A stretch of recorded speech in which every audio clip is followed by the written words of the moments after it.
Memoria, les quiero hablar un poco de arterias, porque a nosotros nos gusta arterias, y arterias en tubo digestivo es un poquito extenso, ¿verdad? Muy bien, tubo digestivo que vamos a ver en abdomen. Nosotros empezamos en abdomen con esófago, ¿verdad? Esta parte que está pintada aquí sería el esófago abdominal. Como ustedes saben, el esófago tiene tres porciones: cervical, torácica y abdominal. Una pequeña porción, ¿verdad? 3 a 4 centímetros nada más. Y luego ya termina uniéndose a nuestro reservorio llamado estómago, ¿ok? La unión entre el esófago y el estómago genera aquí como un pequeño anillo que conocemos como cardias, ¿ok? Que es el punto de unión o de transición entre lo que también es el esófago, que tiene realmente un epitelio distinto. ¿Cuál es el epitelio del esófago?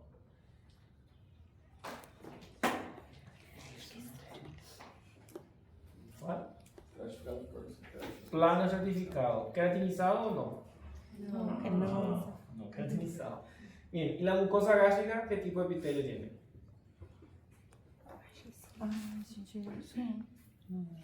Epitelio cilíndrico, ¿verdad? Sí, cilíndrico. El epitelio intestinal tiene. Entonces, ¿qué pasa? La mucosa gástrica está preparada para los jugos ácidos, ¿verdad? Ácido clorhídrico. La mucosa esofágica no. Por ello que el caries sirve como un esfínter, limitando el paso del contenido gástrico hacia el esófago.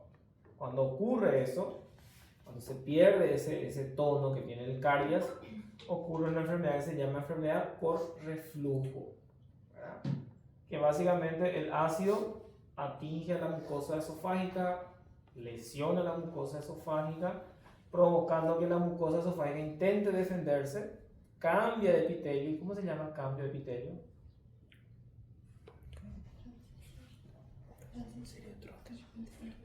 Transición es lo normal, pero cuando un epitelio cambia a otro tipo de epitelio, ¿cómo se llama? Se llama metaplasia, ¿verdad? Que es una condición patológica. ¿Por qué? Porque el esófago, en el intento de adaptarse al medio ácido, intenta cambiar de epitelio, pero normalmente falla en ese proceso, y en vez de cambiar de epitelio genera un tumor, ¿ok? Y esa enfermedad se llama esófago de Barrett. Y anatomía, porque yo ya conozco que el caries, que debería servir como un esfínter, no funciona. Entonces deja que el contenido gástrico pase al esófago. El esófago no está preparado para recibir ácido, intentando defenderse, él quiere cambiar de epitelio, pero no logra, y genera un cáncer, llamado cáncer de esófago. No es la causa más frecuente de cáncer de esófago, pero cuando aparece la condición, es casi seguro que el paciente va a desarrollar cáncer de esófago.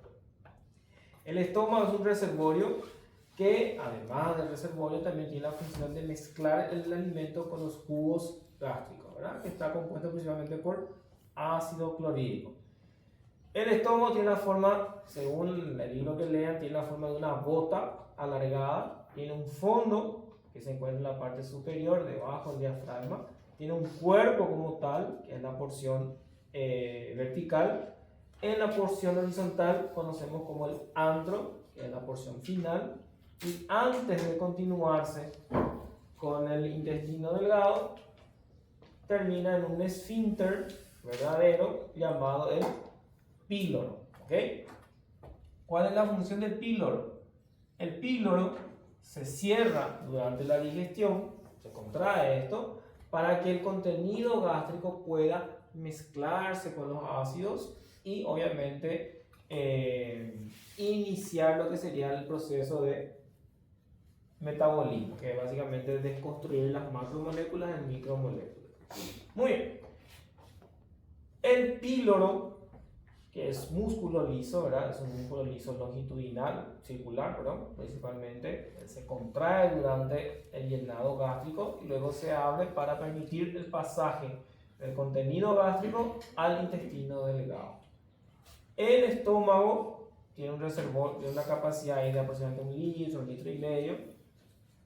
Está descrito en él, además de las porciones, 2 curvaturas. Una curvatura que mira hacia la derecha, conocida como curvatura derecha o menor, y una que mira a la izquierda, conocida como curvatura mayor o curvatura izquierda, o borde izquierdo del estómago. A partir de allí, el estómago abre paso al intestino delgado. La primera porción del intestino delgado es nuestro duodeno. ¿Okay? El duodeno tiene 4 porciones. La primera porción, si yo coloco esto en posición anatómica, ahí, vemos que la primera porción se dirige ligeramente hacia arriba. Por eso se le conoce como porción ascendente. ¿Okay? La primera porción cambia de dirección, más o menos a nivel del cuello de la vesícula biliar, descendiendo hasta aproximadamente el cuerpo de la vértebra lumbar 3, donde vuelve a cambiar de dirección. La segunda porción es una porción descendente.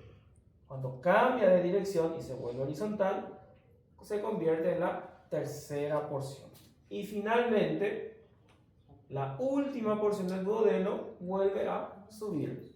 Se vuelve a llamar porción ascendente. Entonces el duodeno tiene 2 porciones ascendentes, que son la primera y la cuarta, una descendente, que es la segunda, y una porción horizontal, que es la tercera porción. ¿Ok? Entonces si se les pregunta cuál es la porción ascendente del duodeno, la primera porción y la cuarta porción. ¿Ok? ¿Cuál es la porción descendente? La segunda porción. Es la que va a estar unida íntimamente a un órgano llamado páncreas. Eso veremos en la próxima clase, ¿verdad? Muy bien.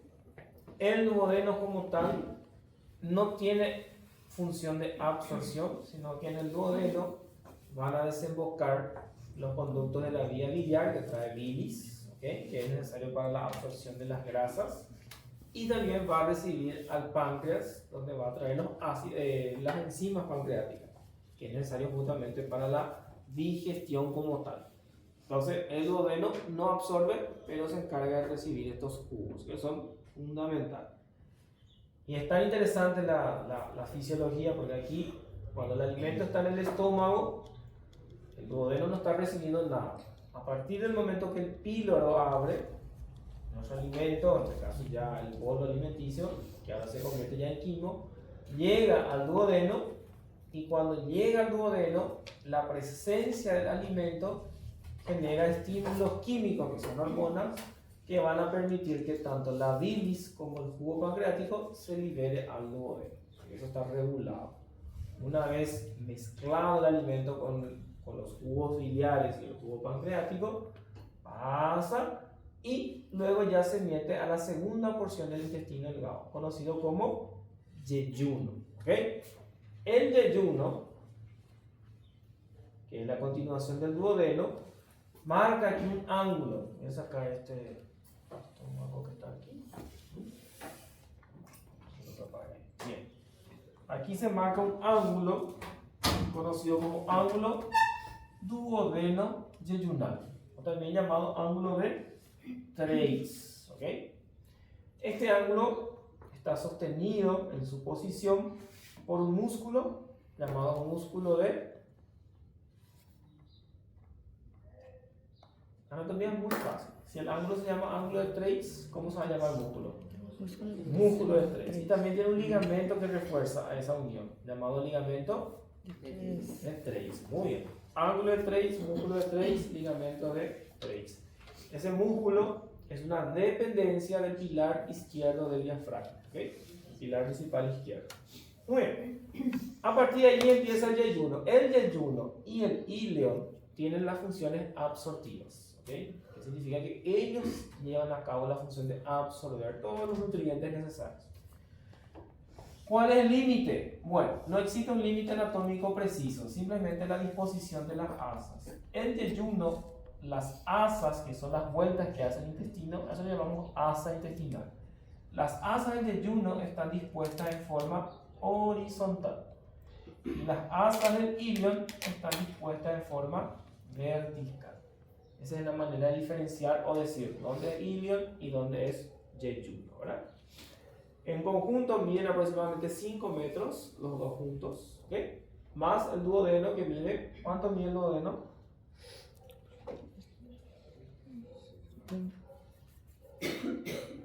¿Cuánto mide todo el duodeno? Él me gusta aplicar una regla. Esófago 25, estómago 25, duodeno 25. Y Solución, ¿ok? Los tres miden aproximadamente 25 centímetros. El esófago 25, el estómago 25 y el duodeno 25. El intestino delgado, promedio de 5 a 7, ¿verdad? Puede ser más, pero ese promedio. A partir de allí, nuestro intestino delgado, en este caso el ilion, que sería la porción final, vamos a retirar acá el yeyuno. Ahí, sacamos nuestro yeyuno. Y nos quedamos con el ilion. El ilion une, en este caso se une a lo que va a ser nuestro colon, ¿ok? El colon, que ya sería lo que conocemos como intestino grueso, no tiene función de absorber nutrientes, él se encarga de absorber agua, ¿ok? Entonces, todo ese alimento que fue absorbido, que sufrió el proceso de absorción intestino delgado, cuando llega al colon ya es materia fecal, ¿ok?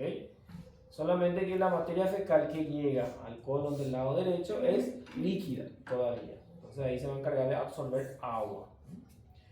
Muy bien, no sé si creo que la, vamos a ver si da para abrir. No, es raro. Vamos a volver para ahí. Bien. La primera porción del colon,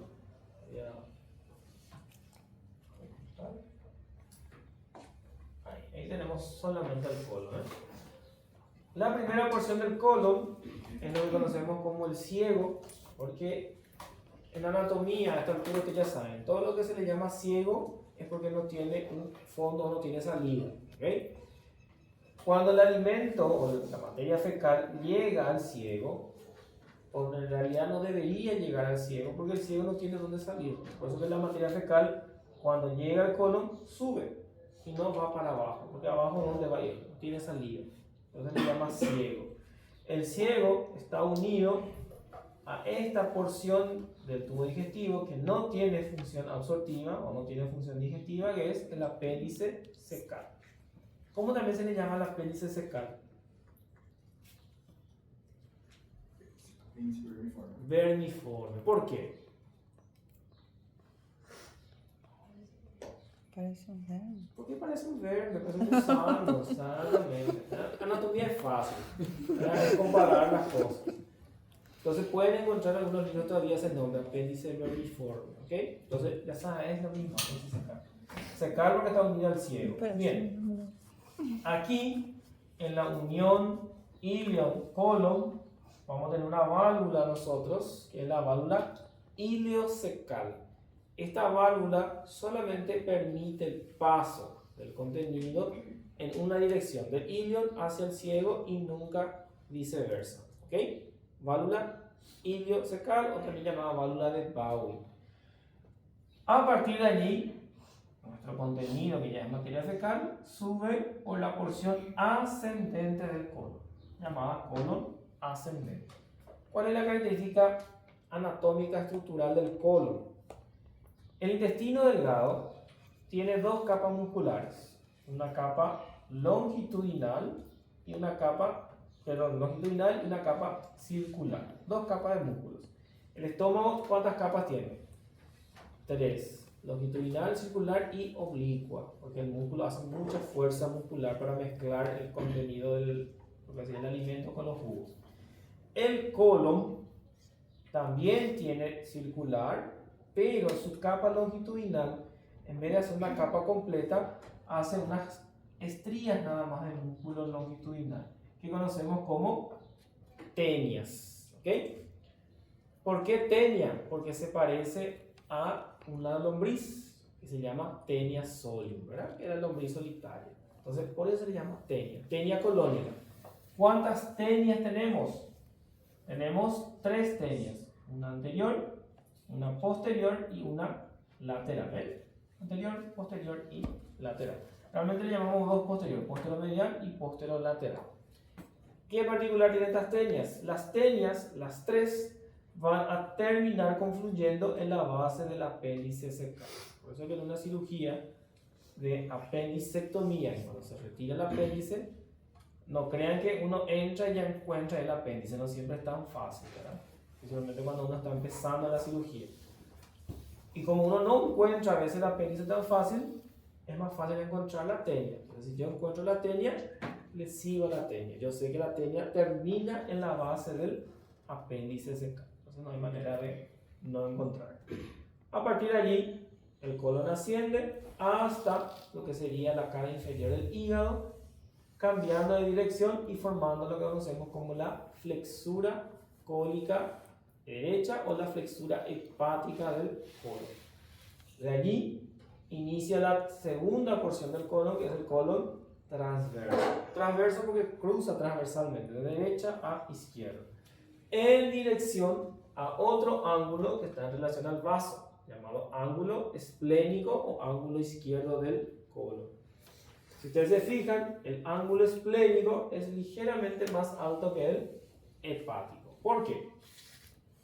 ¿Por qué creen que ocurre eso? Miren ahí la diferencia, ¿eh? El izquierdo está más alto que el derecho. ¿Por qué creen que ocurre eso? ¿Cómo? No. ¿Por qué ocurre eso? ¿Por qué el ángulo derecho es más bajo que el izquierdo?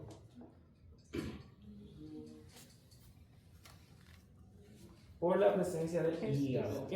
Porque el hígado aquí hace presión para abajo y empuja el colon para abajo, ¿eh? Muy bien. Y luego, finalmente, tenemos el colon descendente, que sería el lado izquierdo, ¿ok? Que se encuentra específicamente en el flanco izquierdo.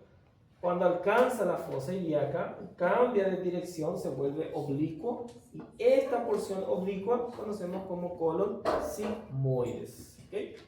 El colon sigmoides es la porción más móvil del colon, porque tiene un meso. ¿Y qué es un meso? Un meso es ligação de vasos e órgãos. Sim? Es una dependencia del peritoneo, Sí, dependencia que peritoneal. une órgano Órganos con pared con y la lleva pared. vasos. Sí. Muy bien, perfecto. Ese es el concepto del meso.